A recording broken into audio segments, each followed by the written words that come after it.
Let us study interference of light waves and Young's experiment.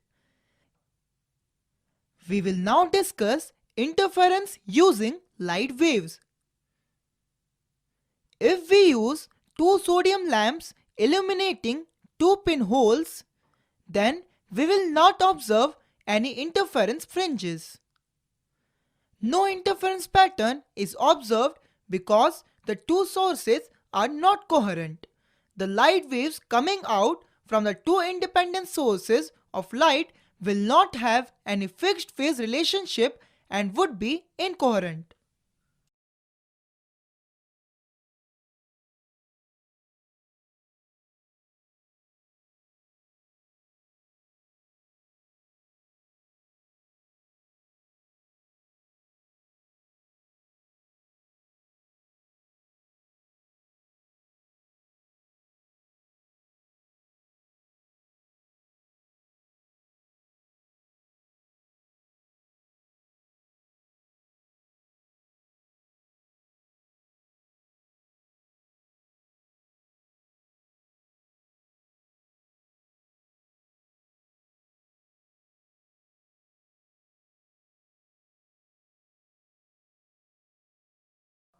Of British physicist Thomas Young set up an experiment to make the two coherent sources. He made two pinholes S1 and S2 on an opaque screen very close to each other. S1 and S2 were illuminated by another pinhole S and that was lit by a bright source. Light waves spread out from S and fall on S1 and S2. S1 and S2 then like two coherent sources because light is coming from same original source. The phase change in S will produce exactly similar phase changes in the light coming out from S1 and S2, thus S1 and S2 will always be in phase. A screen is placed at a distance d from the screen with S1 and S2. Thus, spherical waves emanating from S1 and S2 produce interference fringes on the screen. The positions of maximum and minimum intensities can be calculated by using the analysis given in the last section, where we have shown that for an arbitrary point P on the screen to correspond to a maximum, we must have S2P minus S1P is equal to n lambda for n being whole numbers. From triangle S1 S1 prime P and triangle S2 S2 prime P by Pythagoras theorem, we get S1P whole square equals S1 S1 prime whole square plus S1 prime P whole square. But S1 S1 prime equals D and S1 prime P equals x minus D by 2. Therefore, S1P whole square equals D square plus x minus D by 2 whole square. Whereas S2P whole square equals S2 S2 prime whole square plus S2 prime P whole square. But S2 S2 prime is equal to D and S2 prime P is equal to x plus D by 2. Therefore, S2P whole square equals D square plus x plus D by 2 whole square. Now, S2P whole square minus S1P whole square equals D square plus x plus D by 2 whole square minus D square plus x minus D by 2 whole square.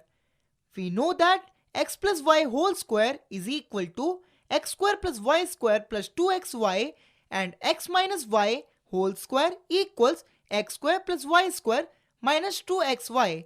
Therefore, S2P whole square minus S1P whole square on further simplification equals 2x into D, where H2S1 is equal to D and OP is equal to x.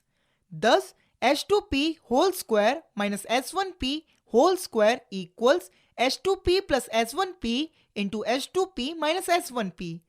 This implies H2P minus S1P equals 2xd divided by h2p plus s1p. If x comma d are very less than d, then s1p tends to d in the denominator and h2p also tends to d in the denominator. Hence, h2p plus s1p tends towards 2d. This implies h2p minus s1p equals 2xd divided by 2d. This implies h2p minus s1p are approximately equal to xd by capital D. Comparing this equation with h2p minus s1p is equal to n lambda for maximum intensity, we get x into d divided by capital D is equal to n lambda. This implies x is equal to xn is equal to n lambda d divided by small d for n is equal to 0, plus minus 1, plus minus 2 till infinity. On the other hand, if we compare h2p minus s1p approximately equal to xd by capital D with h2p minus s1p is equal to n plus half lambda, we get xd by capital D equals n plus half into lambda, which implies x is equal to xn is equal to n plus half lambda capital D by small d for n being integer.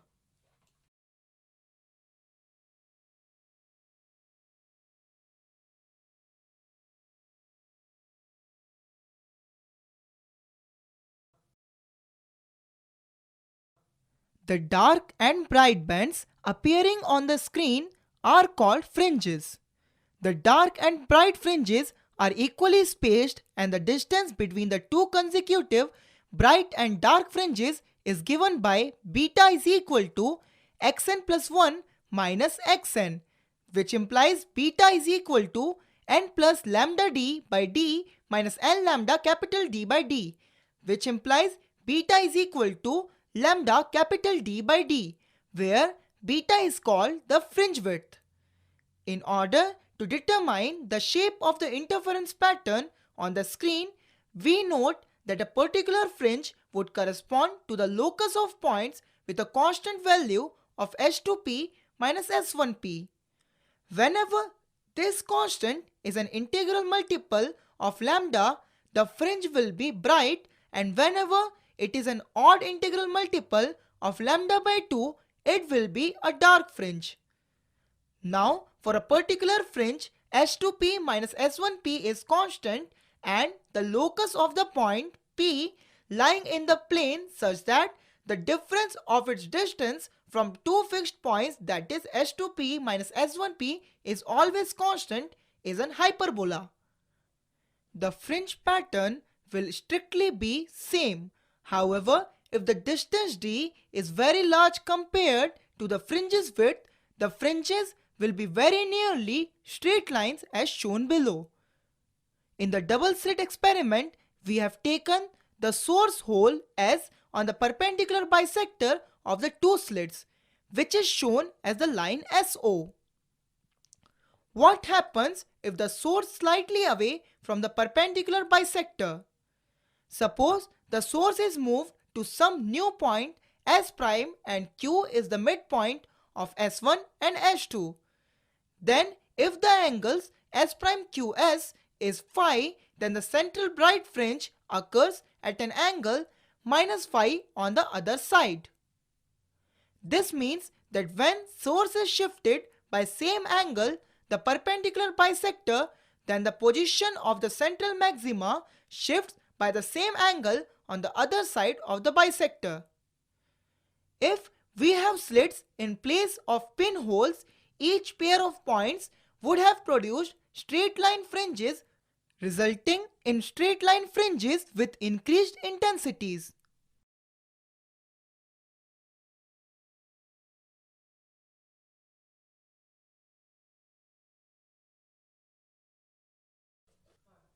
Let us have an example. Two slits are made 1 millimeter apart and the screen is placed 1 meter away. What is the fringe separation when blue-green light of wavelength 500 nanometer is used? Let us have the solution. We know that fringe spacing equals d lambda by d, which equals 5 into 10 to the power minus 7 divided by 10 to the power minus 3. This implies fringe spacing equals 0.5 millimeter. Let us have an example. What is the effect on the interference fringes in a Young's double slit experiment due to each of the following operations?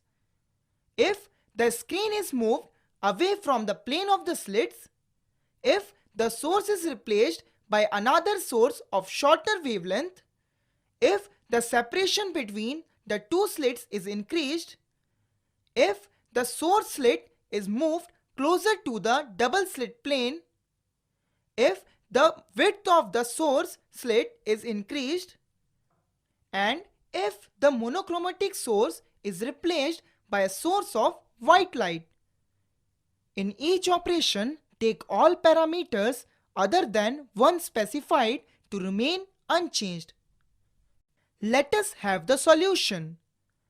If the screen is moved away from the plane of the slits, angular separation of the fringes remains constant, but the actual separation of the fringes increases in proportion to the distance of the screen from the plane of the two slits. Now, if a source is replaced by another source of shorter wavelength, the separation of the fringes and also the angular separation decreases. If the separation between the two slits is increased, then the separation of the fringes, also the angular separation, decreases.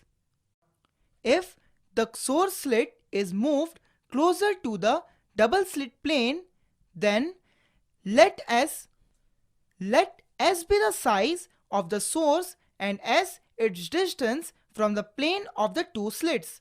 For interference fringes to be seen, the condition S by capital S must be less than lambda by d should be satisfied. Otherwise, interference patterns produced by different parts of the source overlap and no fringes are seen. Thus, as S decreases, that is, the source slit is brought closer, the interference pattern gets less and less sharp. And when the source is brought too close for this condition to be valid, the fringes disappear. Till this happens, the fringe separation remains fixed. As the source slit width increases, fringe pattern gets less and less sharp.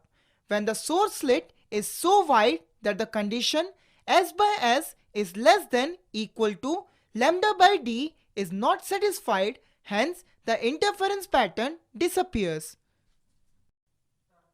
If the monochromatic source is replaced by a source of white light, then the interference patterns due to different component color of white light overlap incoherently.